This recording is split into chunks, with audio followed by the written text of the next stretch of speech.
Shall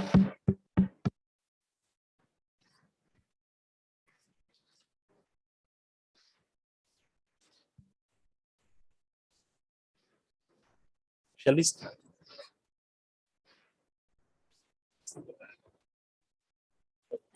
Yes, yes.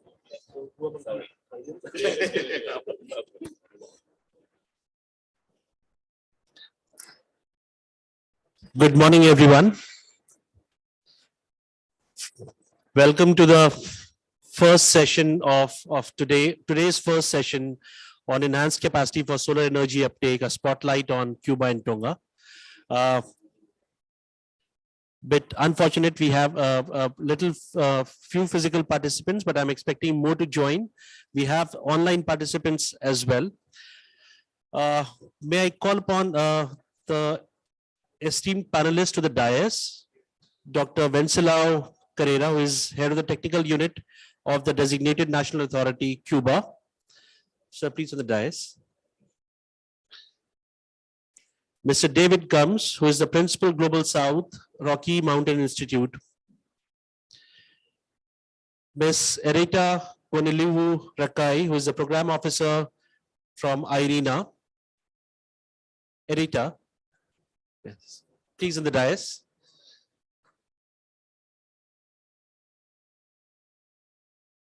And Dr. Philip Malbranche, who is going to be the moderator of the panel discussion, will have very soon in the next segment of this session. May I invite the Chief Operations Officer of International Solar Alliance, Mr. Joshua Wycliffe, for his welcome remarks.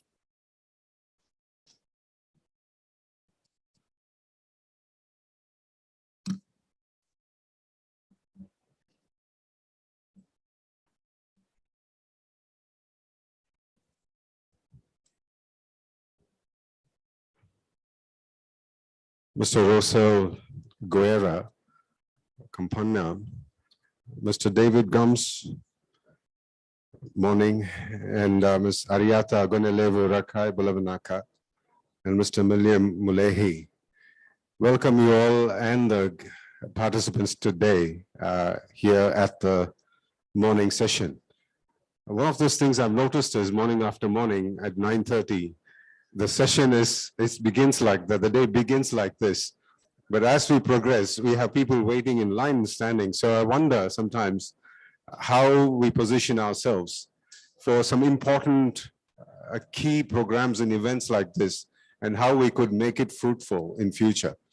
But thank you so much for being here this morning. I'm sure we as participants and as well as contributors and panelists can learn a lot out of a program like this. I've got a few things to share in the form of opening remarks this morning, and I'd like to do that in welcoming you all. It is a great pleasure to talk about enhanced capacity for solar energy uptake, and with a particular spotlight on Cuba and Tonga. It has been very impressive to notice how brilliant and forward-thinking minds have come together to envision how the solar energy development should be developed, in particular the small island development states and the least development countries. In the last few years, there is an unprecedented momentum for solar energy deployment globally, and is increasingly becoming the least cost option for power sector. Next year, 2023, they expect the consumption of energy globally to increase by 1.3%. And it is of course a fact that the developed countries consume as much as 20 times more than what small island states and LDCs do. It is true that a lot of the aid and support that comes from developed countries is mindful and conscious of this gap in consumption as well. And energy use tends to be, I stand corrected, it's 14 times, not 20 times. And so there has been a visible impact in terms of consumption or a speed towards a behavior of consumption in small island development states. I mean, if you take the Pacific small island states, islands are separated by water bodies. I mean, there are countries which have more than 300 islands. There are countries that have islands apart, remote communities where there is no form of power generation, where the local communities depend on either diesel gensets or no electricity to depend at all. So recently I was speaking in Tonga to some of the local officials to see how we can and what we need to do. One of those things that we speak in the Pacific, especially in Fiji and in Tonga and in Samoa, is how we raise awareness in education. That becomes the key, the cornerstone worldwide in terms of setting up and establishing that need for a particular concept. Yesterday, I was talking in the morning about how when the steam engine train was invented, people are so scared to go even near the railway tracks. People are so scared to travel on the trains because of lack of awareness. When there is lack of awareness, when there is lack of education, there's reluctance to grab that. And so whatever the topic is, whether it's waste management, environmental protection, or solar power, renewable energy, awareness is very key, very important, very significant, and so is education. So today we are gathered here today to talk about two countries who are raising awareness through education, raising awareness through centers that cater to education, raising awareness through centers that will research into newer models, that will research into policy gaps, that will research into gaps where meaningfully countries can move on. Like, for example, if you're looking at decentralized solar deployment, it is so ideal for rural, remote island countries where decentralizing it, having an uptake on solar power for that particular community provides employment, provides jobs. I'm sure you've been hearing this over and over again in the COP.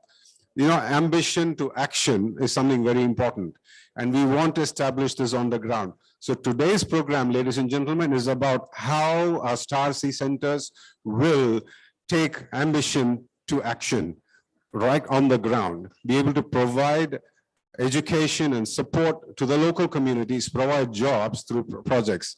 And the international, before I close, the International Solar Alliance's activities and support in these countries, spotlight countries that we have, would not just provide initial seed funding and resourcing for them to start, but also provide them the technical help, help them with the curriculum development and all of this, so that as they go further in future, this will not just be a talk fest or just a one-time show, but it will be ongoing.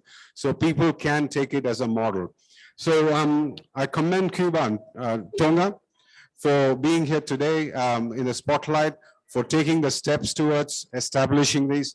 I also know of other Pacific countries who have worked towards it, Fiji being one, and we also have Vanuatu, which is also at the verge of taking this forward. There are other African countries. Ethiopia has already established. We've just inaugurated one. So we'd like to go forward with several other countries. We are able to resource with funding initially to start with.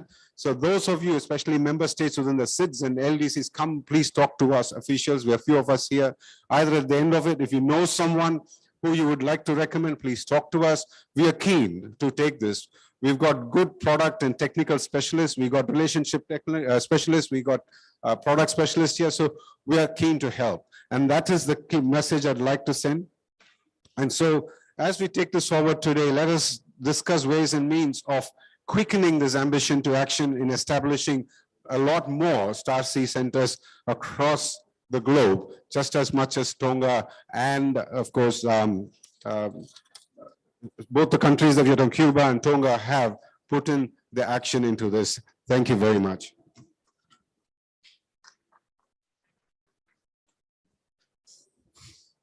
Thank you, Mr. Wycliffe, for emphasizing the importance of capacity building in the context of solar energy, especially for Cuba and Tonga. Now I would like to invite Mr. Philip Malbranche, who is the Assistant Director General, for setting the context for the event.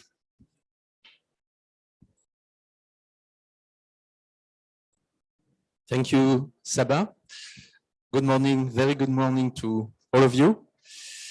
So I will go on and enter into a bit more detail. We have been listening about lack of awareness and what we have to do.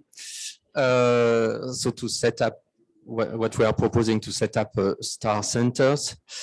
I would like to say that setting up is maybe not the right word. I would prefer to build on existing things, what is already existing, because now in most countries there are already some activities on solar, and I would like to see this StarC initiative like a strengthening process, building on what is existing, and in order to go further, to go forward with that improvement process, it has to be a mutual agreement with the country, with the government official, and ISA. And one of the key words is, I would say, is integration. Integration into the local ecosystem, not reinventing the wheel. Because you may already have in any of your country already people trying to sell some PV module, already doing some training around solar energy. So we have to build on that and to strengthen what is existing. For instance, in the field of capacity building, if you go into the detail, it may mean many things. Of course, we always think about training. So training, it's, you can say, we are going to increase the number of training sessions. We are going to address more and more audiences. First, you often start by training technicians, but then you have to train as well engineers, as well teachers, training of future trainers in order to be able to quickly scale up. So training is very vast when you look at all the topics, and all you can train technical people, but also legal people, government officials, bankers, journalists, architects, the list. That's the beauty of solar, as it has to be integrated in all sectors, building, of course, the power sector, we always think of it, but in the building sector, in the transportation sector, in the agriculture sector, everywhere, even the industry. Thanks to solar hydrogen, we'll have to move to transition using solar energy. So training, you have to think of it under the point of view of quality assurance. How do you certify that training is covering all the key issues? And how can you make a label or certification out of that in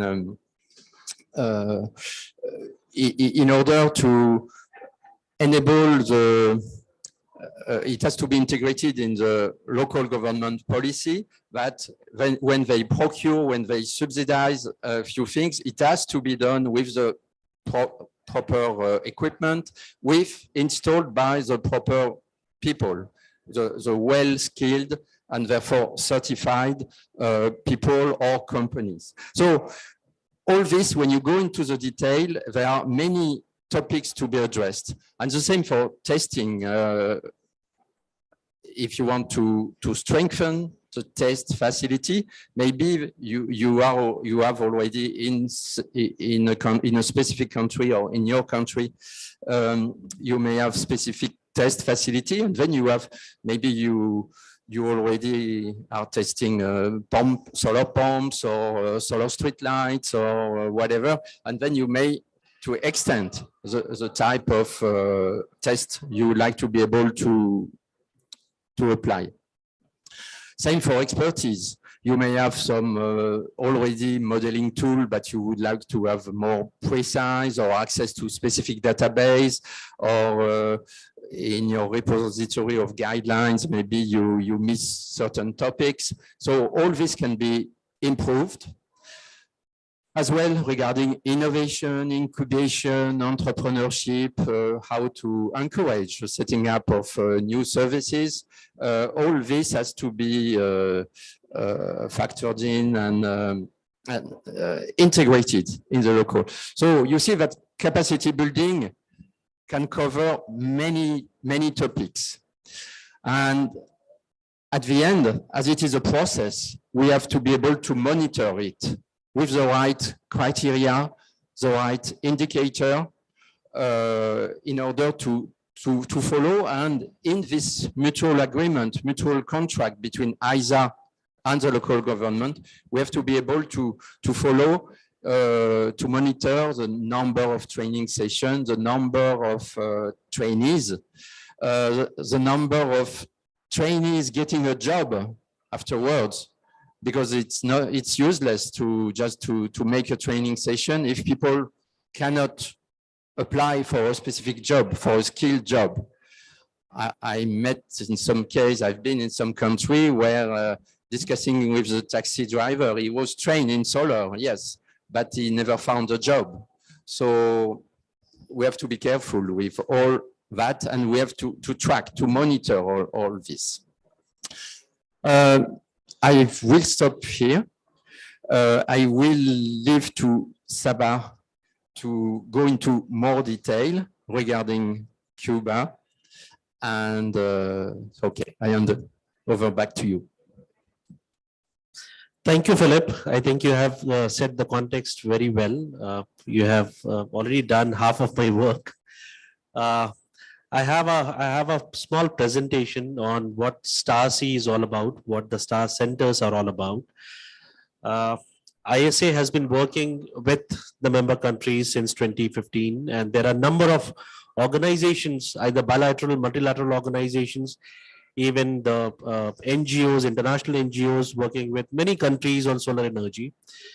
And some of the questions which came in our mind right at the beginning was that either we are going to act in the same way how these multilateral development banks or bilateral agencies work with the member countries in terms of giving them grants, helping them to implement the project, also help them to access the finance, or are we going to do something different? So this question was answered initially within ISA that we should be helping the countries to develop their capacity so that they can undergo the energy transition on their own, rather than just giving them number of projects, number of grants, number of finance, and technical expertise. Why don't we develop the capacity of the country so that they can follow the same path which either Germany followed or India followed for the deployment of the solar energy? Next slide.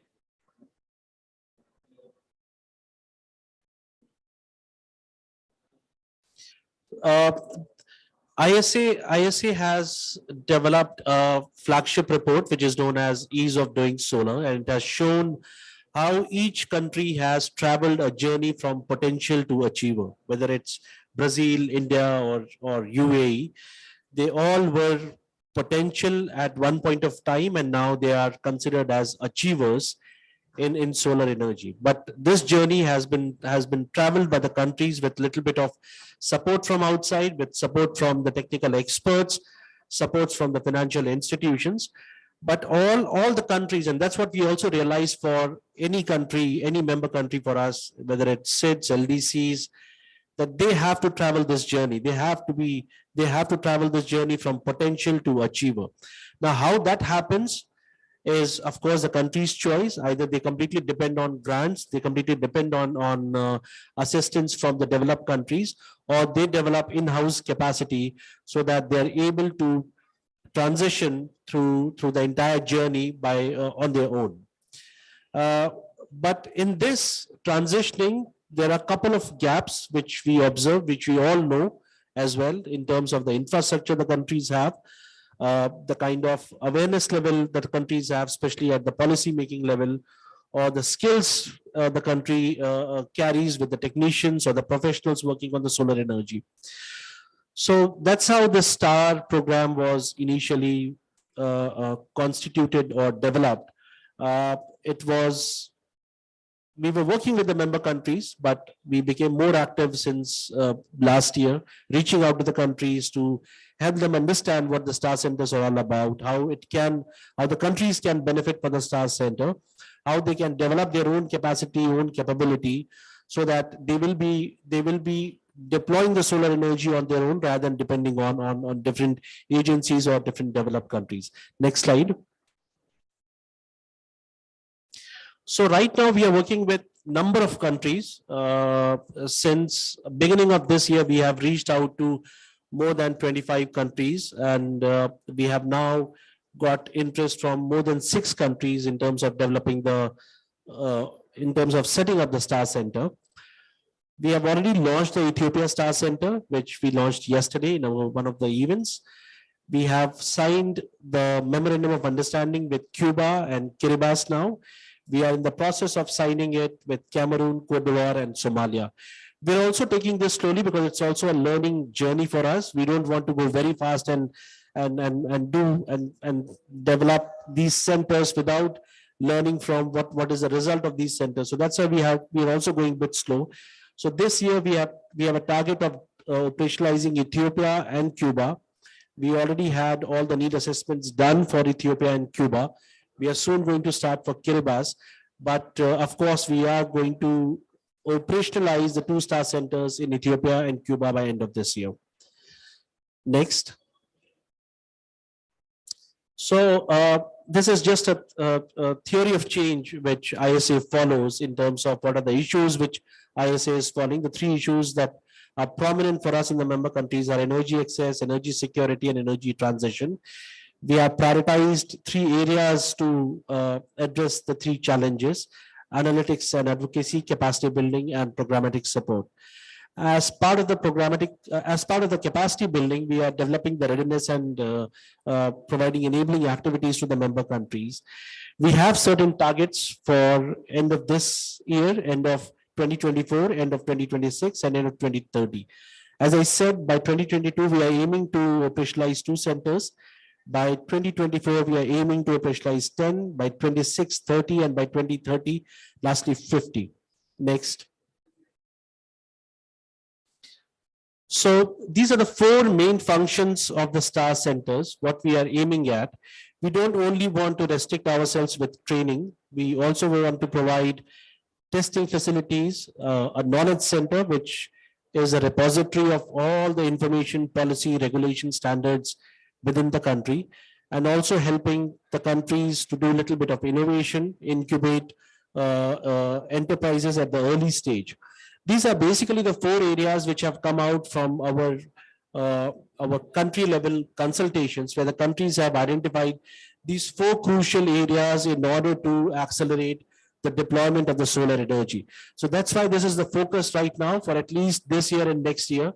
We might advance to new areas as well, depending on the needs that we get from the countries, depending on how we progress on these 4 areas as well. Next. Very quickly on what exactly readiness and enabling is for, and what is going to be on. Readiness and enabling for everybody: government officials, financial institutions, technicians, and readiness and enabling on different topics of the solar energy, right from basic till higher level competency topics as well, for engineers and technicians working on the solar energy. Next. These are short-term aims that we have for these STAR centers. So initially we are aiming to help the countries to develop capacity for technicians, government officials, as I said, also help to develop or make aware the financial institutions on solar energy and why solar energy should be their investment choice. We are also going to set up the knowledge management center in the first year and a testing facility for the center. Testing is something which has been commonly coming out as a prominent issue within the countries, within African countries, I would say, because there are very few testing facilities in the African countries. Only progressive countries have the testing facilities. Otherwise, even countries like Ethiopia have very little testing facilities. So whatever they order from, say, China or from Europe, they are really not sure whether the solar panels that they have ordered are giving the same level of outputs as they were promised. Next. These are the medium and long term. So medium term, we also see these star centers helping the government to provide consultancy services to develop new projects, to identify areas where solar energy can be deployed. In medium term, we are also expecting these centers to do a little bit of research to customize the technology, to innovate and customize the technology based on the local needs. In long term, we are expecting these star centers to help the government to transform the market, the local market, help the government in designing the policies, also helping the government to design new schemes and programs for the general public. Next. This is just a progression map in terms of how we are looking at across the world, setting up the star centers in next 10 years. Next. We have recently started a French government funded project, which is also helping us to develop star centers in the member countries. Right now, this particular project is just focused in Bhutan, Senegal, and Papua New Guinea. It's a 30 months project. And we are looking for quality and certification frameworks for solar products and services, and also providing trainings. These star centers are essentially going to be, as Philip said, that we are not going to develop new infrastructure. We are looking for existing universities, technical centers, technical institutes, which can host these star centers. Like in Ethiopia, we are having this star center in the Addis Ababa University. In Cuba, we are doing it in Havana University. They already have a little bit of infrastructure in terms of seating space, in terms of training areas. So we are just making use of that rather than creating a new infrastructure. Next. These star centers are also aimed to be self-sustainable. We don't want to really help them for next, say, forever. We want them to be self-sustaining after 1 or 2 years. So the short-term and the short-term, medium-term, and long-term aims that, or the targets that I have shown, is going to help these centers to be self-sustaining by generating revenues, by providing consultancy services to the government. So there are a couple of revenue resources which we have identified for the star centers. So either they generate income from testing and certifications, they generate income from consultancy or the resource assessment they provide to the government. They also generate grants from the multilateral or the bilateral funding agencies. And while they incubate the enterprises, they also receive income in terms of fees for the technical expertise that they provide to the enterprises. And of course, with the government and corporate projects, which are short-term and the long-term. That's it. That's my short presentation. I would now hand over back to Philip to have the panel discussion, to take inputs from the panelists. We also have a panelist online, Willem Mulay, who is working in IntelliCap Advisory Services. And Willem has been part of the team which has done detailed assessment in Cuba, Ethiopia, and now he'll be doing the detailed assessment in Kiribati. So he knows the Cuban context, he knows the Ethiopian context, he knows what is missing there, what is the infrastructure there, what Cuba or Ethiopia needs in terms of the star center. So I'm handing it back to Philip to initiate the panel discussion. Over to you, Philip.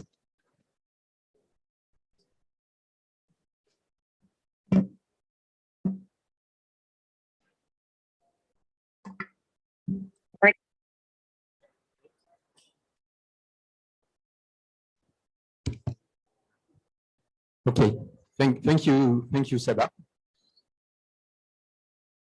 So, as we have a focus on Cuba, to give the word first to Wenceslao Carrera, who is the head of the technical unit of the designated national authority. So, Cuba has, of course, a good potential for using solar energy. We have seen that during our last mission. what are the pathway you are envisaging, and what are your main priorities? Could you give us your country's view on that? Thank you. First of all, I would like to thank organizers for allowing us to participate in this meeting, centered in our islands. Can you have the mic closer? Yes. That's okay? Yeah. First of all, technologies based on solar energy play in role in the energy transition strategy. You can imagine that now electricity generation in Cuba based mainly in fossil fuels, 95%, and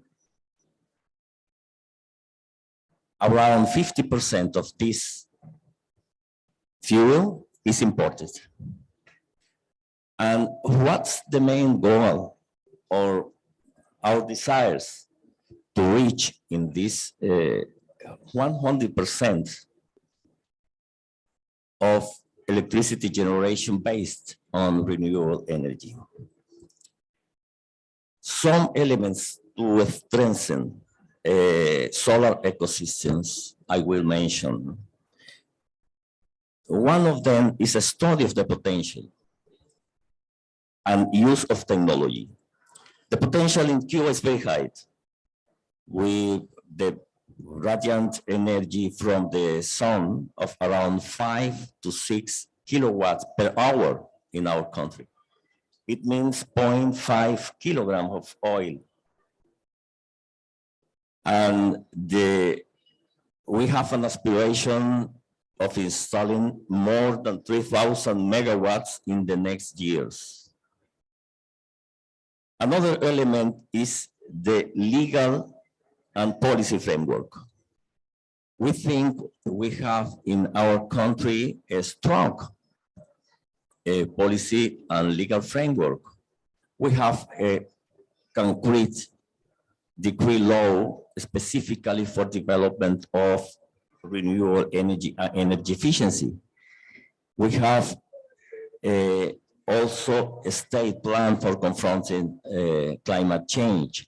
In our NDCs, for instance, we have a goal to reach in 2030 24% of generation energy based on renewable energy, and solar is very promising in this field. Of course, another thing in this pathway is strengthen the governance system, ecosystem, because in this way, we have in the government, the Ministry of Energy and Mines, is the Ministry of Education, where is the network of universities in our country, is the Ministry of Science, Technology and Environment, and other institutions. But we have to strengthen in local, in the territories, this governance system and the arrangements, institutional arrangements to go ahead with this program. And the most, I think, difficult is to develop the action plans for implementing what these policies and this objective.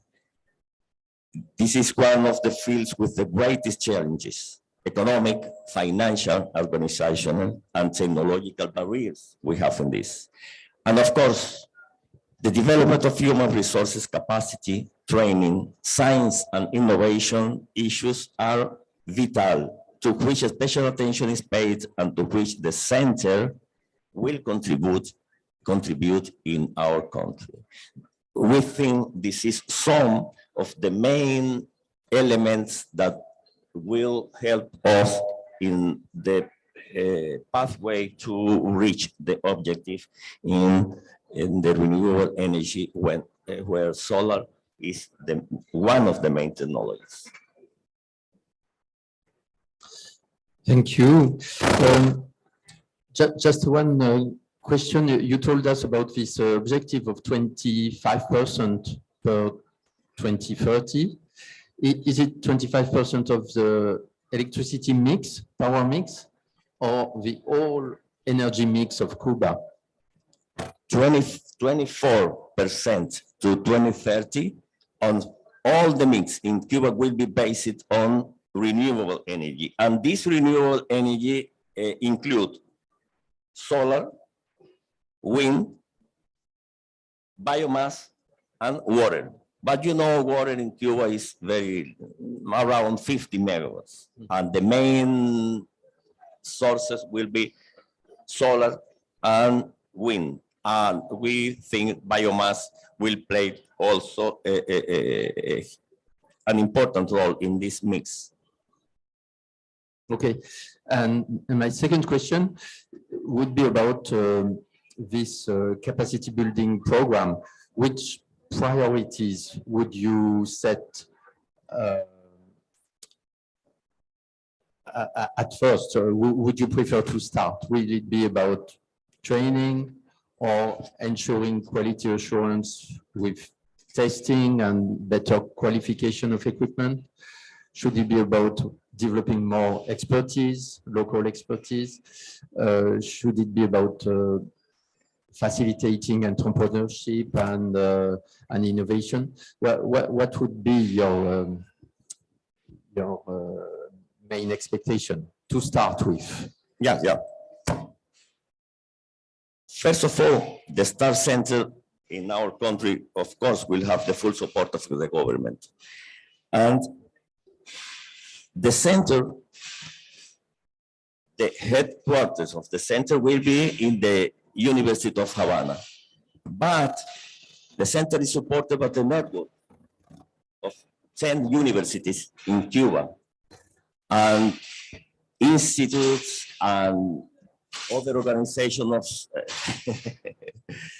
civil society in our country, with their professors, their researchers, and their infrastructure. And what are the main challenges? Because not only the training, we have to not only at the national level, we have to introduce these technologies in the sectors, in the territories, and what's the main sectors to introduce? In the housing, agriculture, water pumping, for instance, transport. And to reach this wider program, we need to train a lot of people at different levels, mainly in the territories. But these centers will coordinate all this training. But also there are some challenges because the use of land, the use of space is very important. And also how to dispose the final waste of all the elements of this technology in all the steps of the use of technologies is an important challenge. All these things will be addressed by this center. It means training, it means development, it means innovation, it means reach the efficiency of this technology in our country. Okay, thank you very much. Let me turn to William Mollier, who has been doing some kind of assessment of the Cuban situation so far. So would you be able to add something about the key barriers and who are so far the key stakeholder, and what should be the priority, and what are the opportunities from your point of view? All right. Thank you very much, Mr. Philip. I mean, I think for me, it's just to echo what Mr. Carrera has just talked about in terms of some of the challenges that are currently being experienced, of course, by the government of Cuba, which is, of course, the growing demand for power. This is especially coming from households and also from businesses. Then, of course, there is the issue of cost, which is also another barrier, which is, the cost of basically the generation and production of energy, and especially this area we're talking about clean energy. And then I think also one of the other key sort of challenges or barriers is, maintaining of the existing infrastructure, the maintenance of, existing power infrastructure, which is supposed to ensure, the sustainable and constant energy supply. Which has also posed sort of like a challenge in terms of energy delivery. And then, of course, there's the over-reliance or the reliance of the imported fossil fuels, as Mr. Carrera just mentioned, which is costly, which also now feeds back into, the challenges in terms of the energy cost and energy generation issues. So I think those are just what I'd just like to add on to it. In terms of the stakeholders, I think Mr. Carrera also just talked of in quite detail. Of course, the efforts of the work that we're doing under the ISA project, the STARSI project, is of course driven by the Ministry of Energy and Mines. But of course, we're working quite closely with the Directorate of the Director of the Office of the Renewable Energy, which is within MINEM, the Ministry of Energy and Mines. Then, of course, there's also the Office of Rational Use of Energy, who are also another key sort of player. We also have the National Utility of Cuba, UNE, which are some of the key partners. And then, of course, as also had been mentioned, one very key member, of course, is the University of Havana, who are sort of housing, who are supposed to house the STARSI and coordinating all the trainings. Then, of course, there's also a lot of interaction with the private sector. Some of these organizations that are already in the MSMEs that are focused on delivering clean energy within Cuba, which also are quite key in terms of their involvement. So I think those are just some of the additional key stakeholders that we'd like to mention. And this is also some of the sessions that we had in Cuba about 2 weeks ago.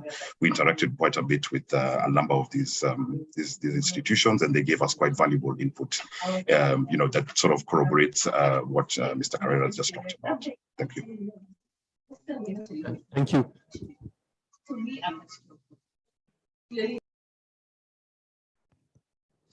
Thank you. Thank you. I have one more question, and I don't know if I should ask it to William or to Dr. Carrera.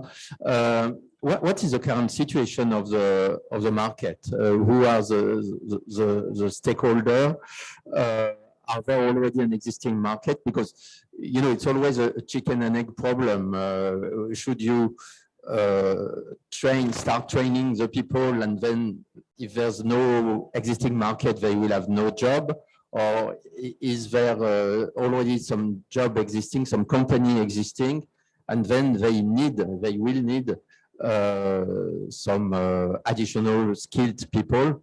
So what is the situation of the private sector and of the demand? Is there already a very small demand? Is it already increasing or not too much?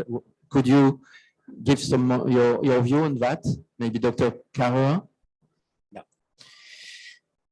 I think this is very good questions in the condition of Cuba, because all the production in Cuba is mostly centralized. I think generation of the electricity, and the distribution and the commercialization is also centralized.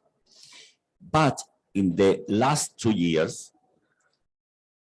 there are a big program for improving the government in Cuba. A new actors and forms economics appears in our country. In the last 2 years, around 5,000 enterprises small enterprises were approved, mainly private, non-government, private. And it changed the landscape, economic landscape in our country.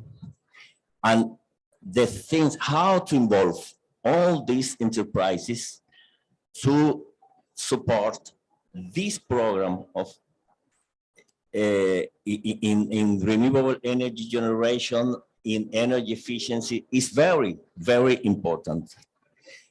We have no a high culture in this management as a government in our country.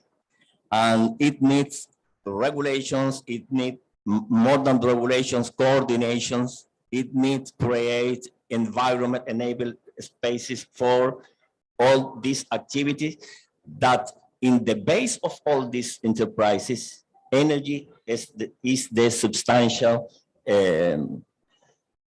input. And we are some regulations that in this case, these enterprises can produce electricity and sell to the network, to the grid. But this thing is only the beginning in our country. We have to learn. This is also one of the functions of this center to, of course, to propose new business models in our country to improve all this program. I think this is the issue. So you confirm it's the right time to train more people? Yeah. Well, William, you want to add something, or? I think things. Yes, if I may, I can just add on to what Dr. Carrera just talked about.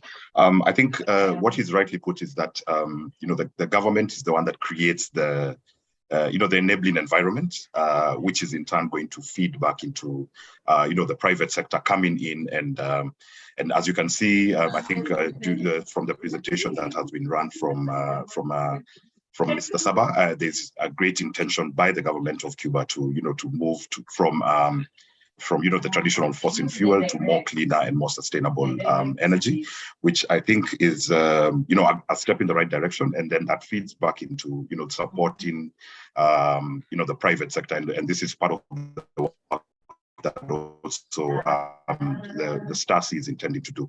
So to build the capacity of not only the engineers or the technicians, but also the ecosystem. So we are looking at, as had been mentioned, I think earlier, talking about other organizations or other stakeholders such as financial institutions, training them not only on the technical know-how, but also non-technical trainings, especially stuff like financing, procurement, and even putting in proposals that would support or attract additional support from the international development partners. So I'd just like to add that. Thanks. Thank you, William, for this addition. So we have seen from our first two speakers that it's clearly the right time to go further in this, at least in these training activities. Now let me turn to our two. One more thing I would like, only one statement. This center, in our culture, the cooperation with the region is in the first place. And this center will be able to, our experience, to translate in the South-South cooperation. And of course, we need also this cooperation, but all our capacities will be put in the cooperation South-South. Okay, thank you for, it's an important remark, yes. So now let me turn to our multilateral or international organization to see how to support this process. So ladies first, let me start with Ms. Arieta Gunelevu Rakai from the IRENA, in charge of the Seeds Lighthouse program. So how can multilateral agencies assist all these needs and expectation and priorities we have seen. So how would you see a role of international organization in such a country expectation and willingness to develop capacity building? Thank you. Thank you, Assistant Director General. First, let me thank the organizers for the opportunity to be here and to share Irina's insights and also what the Seeds Lighthouses is doing. And secondly, let me congratulate Cuba and Tonga for the efforts that you are doing in accelerating the uptake of renewables. We've always used Cuba as one of the best practices examples because of the Irina ADFD project, the 10 megawatt solar.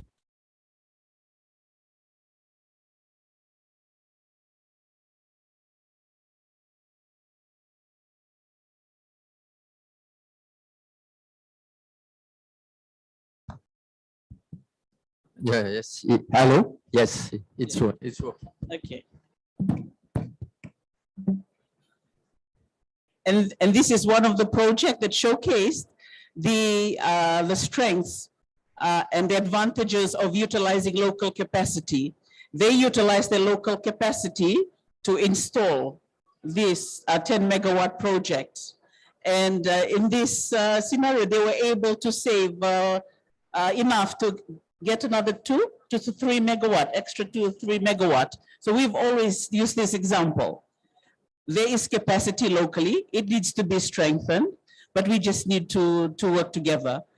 In your synthetic remarks, you've covered all those topics that is needed. But I think it's also important what Irina is doing through the Seeds Lighthouses, that we coordinate closely with our focal points, the ministries of energy or climate change, the regional organizations and partners like you. We have a memorandum of understanding in place that we do not duplicate what is already happening, but build and scale up on what is already on the ground. And from Irina's analysis in the seeds, it's no longer energy. It's about food, water, resilience issues. And during COVID, it taught us that the world has moved on to ICT and the importance of ensuring that these are powered. There's enough energy to power all this. I've heard from the previous speakers that the energy demand has increased, but the costs in seeds never seem to decrease. I started on this career path 20 years ago, installing solar in the Fijian villages. We are still talking about it 20 years later. The costs haven't come down. The technologies have evolved so much, but when it reaches seeds, for some reason, we still can't solve. We need to start working together. And seeds have been saying this for so long. Tonga, Cuba, and there are other champions who are members of both ISA and IRENA. How can we work together to overcome these challenges? Because it's not only capacity. There can be enough resources. They've done so much on the ground, but how can we get the supply chain sorted from the suppliers to the ground?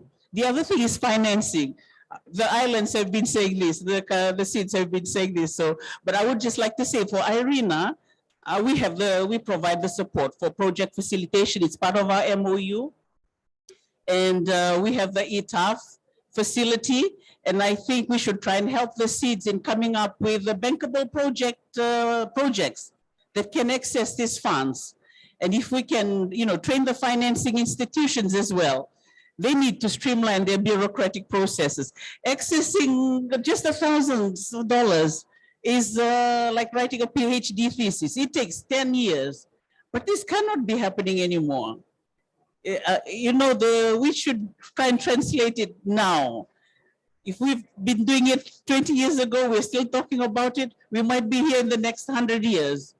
IRENA through the Seeds Lighthouses, we are ready to work with you on capacity building, whether on standards, whether on policies, whether with the local technicians, even with the local universities. I know there are lots of curriculum out there. Let's, work together and streamline these curriculums, adapt it to the local situations. And let's strengthen the ownerships.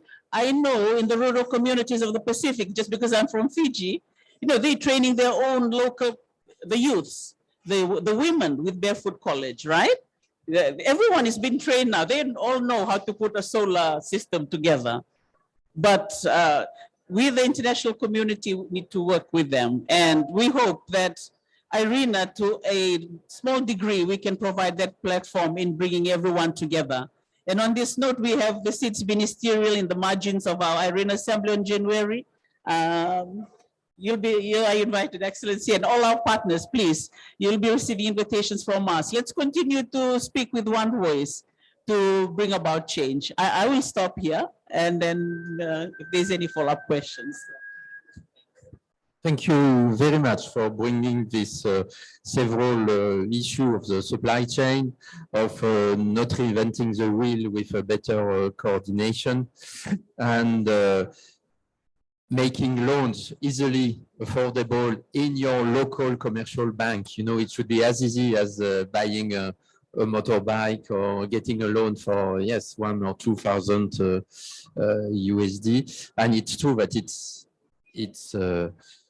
scarcely the case for solar systems. Yes, it looks always strange to bankers. Let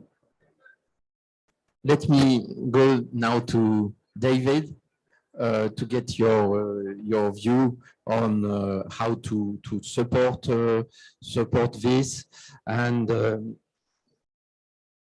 should we make all our training activity online? Should we be on the field to make physical training? What is your experience regarding this field, and how would you advise us on these activities?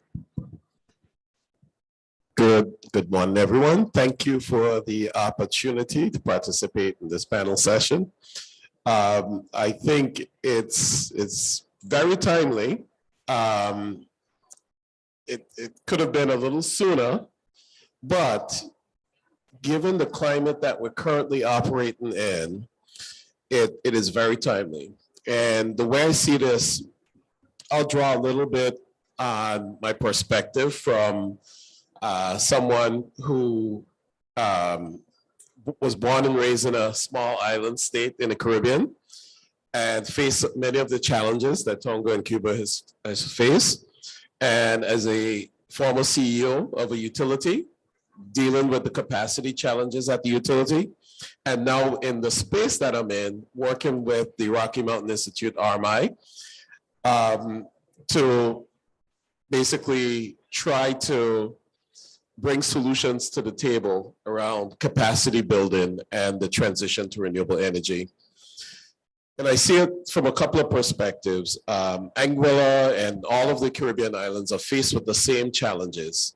The energy crisis. I feel like there's always been an energy crisis because electricity cost has always been high in the Caribbean.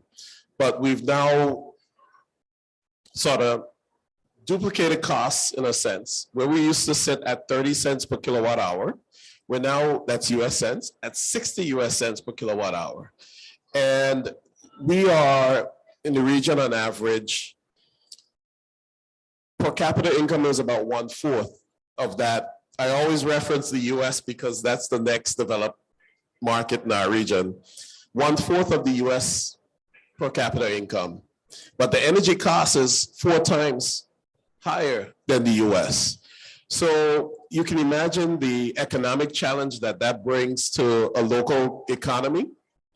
The people, the burden that they bear just to have energy, which is now something that is part of the fabric of our lives. With climate change, cooling is more essential than anything. We know all the basic needs of electricity.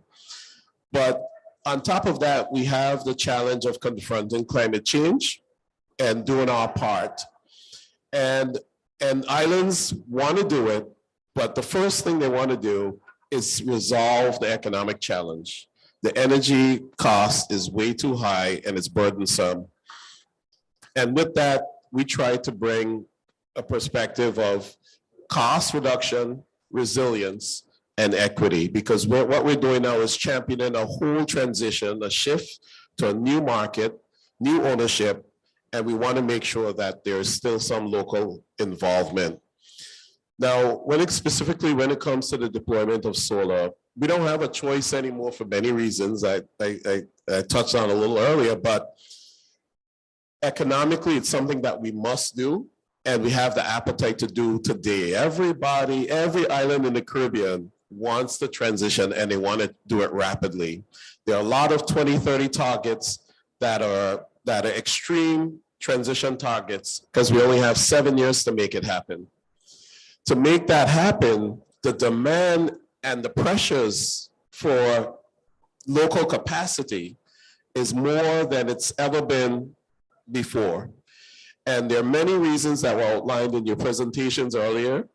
And I love this head start that Cuba has taken. I love the community approach that Tonga has taken over the last 20 years, as you mentioned. But many of the islands in the Caribbean haven't had that sort of head start, that involvement. They're late to the game. But now there's a rush. And there isn't enough local capacity. We talked about the cost of solar. There's the cost around procurement of the equipment. The cost of installing the equipment is also a challenge because we don't have enough local capacity. We have to import labor from around the world. The last project we did in Anguilla, we imported labor from Spain to develop our project. The developer was from Spain. We imported workers from Latin America. So we need to find a way to alleviate that by building local capacity. One of the ways at RMI that we have sort of come into this, because as we have tried to deploy projects throughout the region, you run into various challenges. You spoke about the challenge of finance. It's a huge challenge. But on the capacity side, we realized that we develop projects, bring them to bankability, bring them to bankability, but we can't deploy because of finance and not enough capacity to make it happen. Then there's the pipeline of projects that can't make it to bankability because we don't have enough capacity to apply to these projects. Now, it's always a tricky conversation because when I say there isn't the capacity, it's not that there aren't very smart people who are capable of doing this, is that there are many challenges in each country, and those smart people are already deployed at 200% solving those challenges. So when we try to move them from one area to the next, we create more challenges on the other side. We just need more players on the bench to deploy to alleviate this challenge.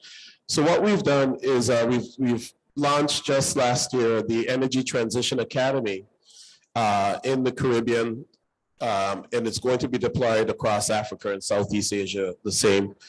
And the idea is that our team in the Islands program have been working to add additional capacity to the region to bring more projects through the pipeline.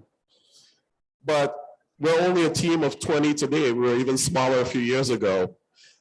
The problem is much bigger than we can address. So we need partners, but more so we need to grow local capacity so that we can put more people against the problem. And this year we have 21 participants in our program. We started with utilities in the region because that's the low-hanging fruit.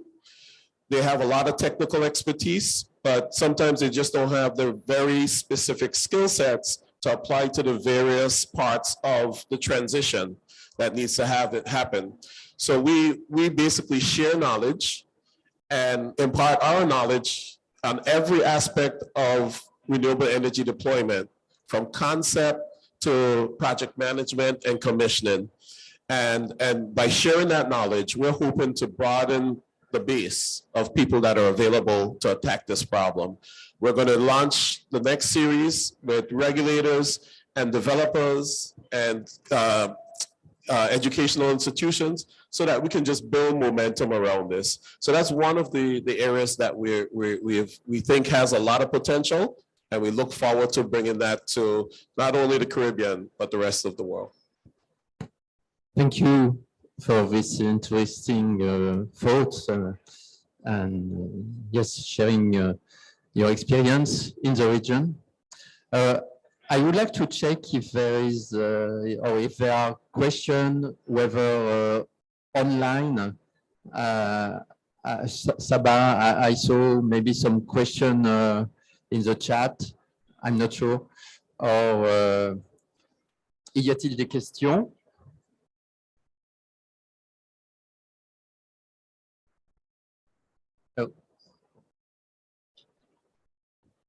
I just wanted to refer to some of the points raised by the panelists, but particularly Ms. Gonalevu. It's very true. We've been talking about solarization or energizing remote villages and communities. And a lot of it is yet to take in action. Financing is an issue, has been an issue. I just wanted to make aware and use this platform. We've been doing it in every platform. ISA launched a special roadmap and a SolarX product, finance product last week, which will be able to provide payment guarantees and insurance mechanisms for investors to boldly come and invest, especially in SIDS, and take it from there. Again, if there is no action to match, it will still remain. And if we are alive, God's grace, in 20 years, we'll still be talking about it. So that's one thing. And coming from, as a very senior bureaucrat from Fiji, I just don't speak for Fiji, I speak generally around the world, globally. Ministries and governments and focal points need to collaborate and not work in silos. When they work on their own, I don't know, the left hand doesn't know what the right hand does. It's it doesn't work, and that explains the delay. And certain ministries would sit on it, certain ministries would forward. And I mean, I'm not just talking about one, it's across the world. And in so many ways, some of these countries have moved forward and they are working on it, but that's just not sufficient. So ISA is aware of this problem, and it works with its national focal points. But I know and I agree there is room to improve in terms of collaboration with the country national points. But thank you for that point. Thank you. Yes, we have one question. French. Go ahead. Voilà. Bonjour, moi c'est Henri Totti. Je viens du Bénin, en Afrique de l'Ouest. Je viens chaque fois ici pour suivre parce que je viens d'un village qui se situe sur l'eau, qu'on appelle Ganvier. C'est sur la rivière, nous habitons sur l'eau.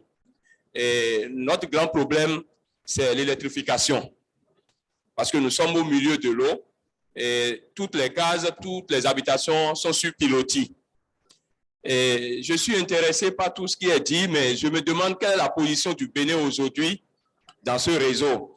Parce qu'on a cité beaucoup de pays, je n'ai pas entendu parler de mon pays, mais je voudrais quand même laisser ce plaidoyer et dire quand même, nous avions besoin de tous les projets que vous êtes en train de développer ici, mais notamment de l'énergie photovoltaïque et de l'énergie solaire, parce que c'est l'énergie qui est plus adaptée pour nous au Bénin.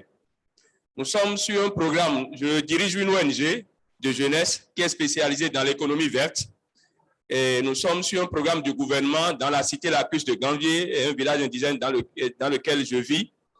Et nous avons le problème de la prolifération de la jacinthe d'eau, par exemple, qui est une plante aquatique, et que nous avions envie de transformer en énergie durable pour la communauté.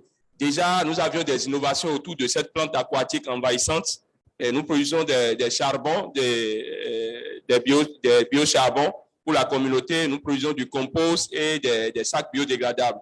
Et nous avions envie vraiment de collaborer avec des partenaires qui sont présents ici pour quand même développer quelque chose en énergie solaire dans la zone. Et comme nous sommes jeunes, la formation, le renforcement de capacité, nous en avions besoin quand même pour essayer quelque chose dans ce village-là. Merci.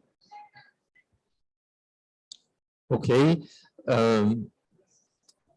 Thank you for the question. To go further with your request, you have to go through your national focal point. In Benin, his name is Todeman Assam at the Ministry of Energy, Energy Direction. No, I think he's in charge of Association Togolaise des énergies renouvelables.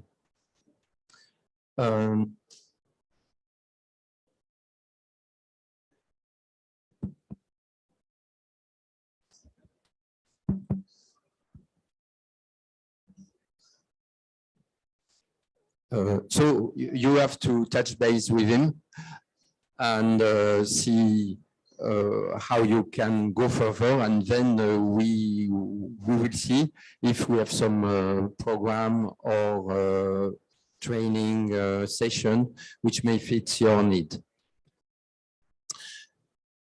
Any additional question from the audience? Maybe I had one I would like you to comment.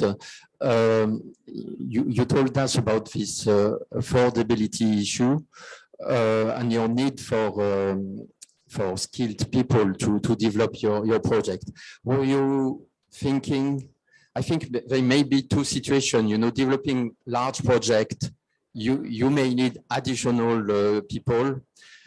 I would think that if we solve, but this is a question, you know, if we could make a low interest loan available into the local commercial bank, this would open much more the market for the small installation, small rooftop, and this is another way.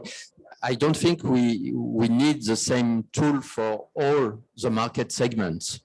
So for larger project, utility scale project, yes, you may need additional people to be imported just to be able to implement.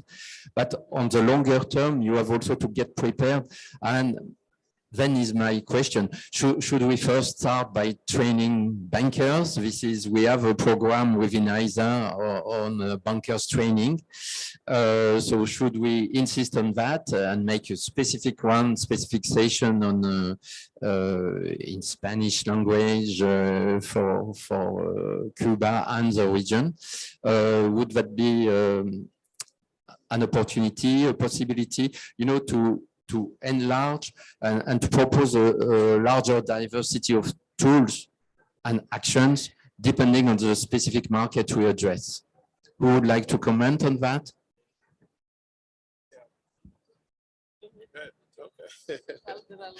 Yeah, the easy answer to this is that yes,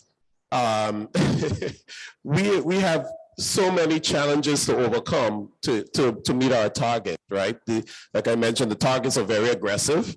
The only way to meet them is by solving all of the various pain points and the barriers to the transition. Finance, local, and utility scale from, you know, development bank or international sources is necessary, not a question. Training bankers, very necessary. So you can't go wrong by adding more capacity at any level. All of it is welcome. Just drawing from Irina's experience, you know, we've done 2 trainings in the Pacific for the financing institutions. And we've also noted from these trainings that there are financing mechanisms. There were already loan programs for solar home systems and energy efficiency and energy efficient homes. The access rate, though, was very low. So as we train the financing institutions, and it's an ongoing training, we feel that 2 trainings were not enough, but we didn't have the capacity, the resources to continue the training. That's one aspect, that it has to be an ongoing program. And that's where partnership and strategic engagement comes in. And then second is advocacy awareness. How do we get the household owners? How do we get the energy users to access this? Then there's the processes. If it's streamlined, if it's simplified. So there are all these gaps and processes that we need to address. But the most important thing, we've started. It's just scaling up. Thank you, and you insist on this necessary collaboration. Yes, William, will you want to add something? In the meantime, get prepared if you want to say something. I will hand over to Dr. Carrera.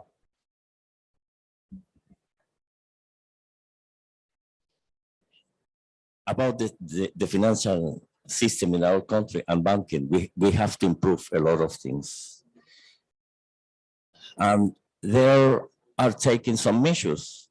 For instance, there is a line of credit line for natural persons to acquire the system renewable energy for installing in its building and houses. But it is exemptions also in the fiscal taxes for importing of these technologies. But we think this is not enough. I insist that the new measures in our country to improve the financial system in banking to incentivize these technologies in our country, it is very necessary. There is an experience with in the collaboration with the French Agency for Development, not in the renewable energy, in the food security. And there is a bank in our country that is now taking steps to accreditate as Green Bank. It is very important because the people that work in this area should also be training in this, take the capacity and the culture to incentivize what this mechanism. That we think that we have to improve all the system that is related with financial and trade to, of course, improve the introduction of the technology in our country. Not at the level of centralized electric grid, but at the decentralization of local, territorial, and the use for people of this technology. This is my approach in this issue.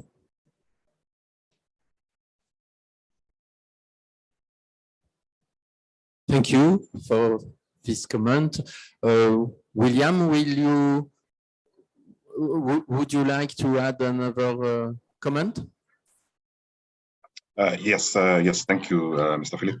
I think for me, and also based on just some of the engagements that we've had while we were in Cuba, yes, financing is a key challenge. And especially, financing, especially the mega projects, the larger projects, not necessarily the smaller, solar home systems or lighting, but I think the larger systems, in terms of setting up solar PV hubs. I think that's something that is quite key. And I think just as also has been alluded by my colleagues is that there needs to be a sensitization by financial institutions to understand the need of this sort of technology, and also to tailor some of the packages that they have in terms of finances that would respond directly to to these sort of developments, which will be able now to spin off and grow the renewable energy sector. And then also just another comment on the trainings. I think yes, the trainings are good, and one thing I think they just need to we also need to just consider is to have these trainings sort of standardized, and especially, addressing not only, for example, the market like Cuba, but, the entire Caribbean region. I think standardizing that sort of training such that it not only meets the local or government approved situations, but also, the entire international standards. So here would, looking at, trainings that, for example, on storage, energy storage, electrical appliances, developing, or how do you assess their efficiency, while of course reducing high consumptions, and such like training. So that's what I'd like to add. Thanks. Thank you very much for yes, pointing out this last comment. Any additional comment, final word from my panelists? No. So we are about to close this session. So we have seen that, training is not enough or is key, especially as we have to address many audiences. So it's, of course, we need people able to install, able to implement, but we have seen that we really have to address many additional audiences, especially bankers and all the financing institutions. That's the first important takeaway from this discussion. And financing issues are really key. What I would like to say is that we have been discussing about collaboration and not working in silos and being aware of each other initiative to build and to strengthen existing initiative rather than starting again from scratch, reinventing the wheel. So I would like that we are to say that we are really, as ISA, really focused on trying to standardize the approach, the process, the tools, keeping in mind that diversity of option is important. Diversity of subsegment, diversity of the market applications are there, but then we need to standardize the approach behind, and that's why we are calling this, labeling this process Star C or Star Center. It's to make it as replicable as possible in any country. At the same time, being able to take into account local diversity or disparities that are always there. Yeah. So with that, I will have to thank you my panelists, physically present and online. So thank you, William, as well. And this event would not be successful without our audience. So I really would like to thank you. First, the online audience. One last minute question that I'm discovering with you. What would you say is the technical competence of the existing government and private solar company? Which are the sectors within solar which are driving the demand for solar products and training? How does Cuba cooperate with neighboring countries in Caribbean or Latin America? Are there ongoing finance and capacity building programs? Yes, there are capacity building programs. For how does Cuba cooperate with neighboring countries? Dr. Carrera, would you like to say something? Or William? Oh.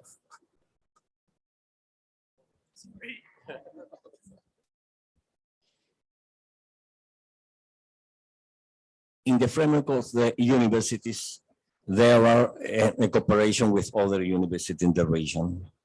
We are a close cooperation with the Dominican Republic and but really We do not have a program in the Caribbean for cooperation in this area, but there is a bilateral cooperation with Dominican Republic, with in Jamaica and other countries in the region. These things need to be strengthened, and we think that this center will be a very important issue for the programming of cooperation based on needs of the region and the capacity that we can put for these cooperations. The second one, yeah, I said the sectors, the main sectors. In our country, the electricity mobility is now very demanding. The pumping water and the housing. Transportation. In our country, transportation, housing, and pumping of water, there are only three of these sectors where is very demanding from. About the competencies, of course, we need engineers, we need technicians, we need people that how to do this in each stage of the introduction, development, improvement, maintenance, the technology. It is important for the stage.